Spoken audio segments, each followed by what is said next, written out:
मेरे पति के दोस्त थे। उनकी पत्नी का भी स्वर्गवास हो गया है। उस समय पर वो हमारे घर पर आया करते थे। उनसे हमारे अच्छे रिश्ते थे। उनका घर हमारे घर से थोड़ी दूरी पर था। पैरों में समस्या हो गई थी, ठीक से चल भी नहीं पाते थे। वो बड़े दिनों बाद मेरे यहाँ आए। मुझे उन्हें देखकर अच्छा लगा। उनका हाल भी मेरी तरह ही था। बच्चे अब उनसे भी परेशान थे। आकर मेरे पास अपना दुखड़ा रोते थे और उन दिनों को याद करते थे। बुढ़ापा हम जैसों को बहुत रुलाता है। उनकी पत्नी का स्वर्गवास हो गया था और उन्हें चलने उठने में समस्या थी, इसलिए वो तो अपना खाना भी नहीं पाते थे।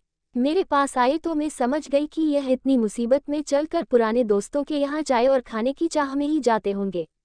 उनकी भी अपनी मजबूरी थी। वो आए तो मैंने उनके लिए खाना बनाया और उन्हें खिलाया। मना कर रहे थे नहीं खाना, लेकिन मुझे पता था कि उनको भूख लगी है। बहू ने खाना नहीं दिया। मेरी बहू ने मुझे और उन्हें खाना खाते देख लिया। वो कुछ भी ना बोली। ऐसे ही वो यहाँ 2-3 बार आए। जब भी वो आते मैं उन्हें खाना खिलाती।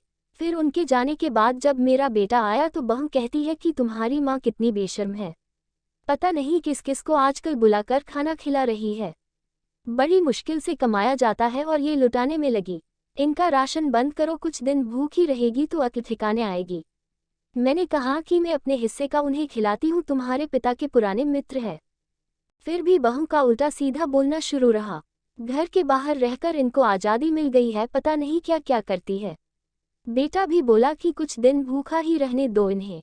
मुझे मेरे बेटे ने घर के पीछे सीढ़ी के पास ले जाकर बिठा दिया, कहा कि अब यही बैठो। मेरे तो अब आंसू भी सूख गए थे। अगले दिन मुझे खाना नहीं मिला।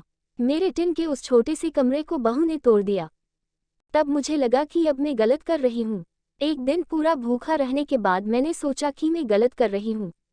मुझे अब अपने बेटे के यहाँ नहीं रहना चाहिए और शायद गलती भी मेरी ही है। मेरी ही परवरिश में कोई कमी रही है, तभी तो ये परिणाम आया। अगली सुबह मैंने अपने बेटे को कहा कि मुझे वृद्धाश्रम छोड़ आ, अब मैं तुम दोनों को ज़्यादा परेशान नहीं करना चाहती। बहू ने कहा कि एक दिन भूखी रही तो अक्ल ठिकाने आ गई ना। बेटे के चेहरे पर भी अजीब सी खुशी थी, जल्दी से तैयार हो गया मुझे छोड़ने के लिए। बहू कह रही थी कि आज की छुट्टी ले लो, यही आसपास मत छोड़ आना, कहीं 3 दिन में वापस आ जाए। मैंने अपनी बहू से कहा कि बेटी चिंता मत कर, मैं अब नहीं आऊंगी। मैंने अपने पोता पोती को गले लगाया। मुझे पता था कि अब मिलना नहीं हो पाएगा। बेटी को भी चाहती थी कि एक बार जी भर के गले लगा लूं, लेकिन वो बोला चलो जल्दी करो। मैंने बहू को कहा कि बेटी अपना ध्यान रखना। मेरा बेटा मुझे छोड़ आया। वहां आकर मैंने देखा कि मेरी तरह कई है। थोड़े दिन उदास रहते हैं, फिर सच को स्वीकार कर लेते हैं। मैं अब यहाँ खुश हूँ, कुछ काम भी करती हूँ। मैं चाहती हूँ कि ऐसा कहूँ कि ऐसा किसी के साथ ना हो, लेकिन ऐसा कब किसके साथ हो जाए कोई बता नहीं सकता। लेकिन माँ बाप को ऐसे समय के लिए भी तैयार रहना चाहिए। बस बच्चों को पाल कर बड़ा कर दो, उनसे कुछ उम्मीद मत रखो। आपको कहानी कैसी लगी कमेंट बॉक्स में जरूर बताएं और कहानी को लाइक कीजिए और शेयर कीजिए और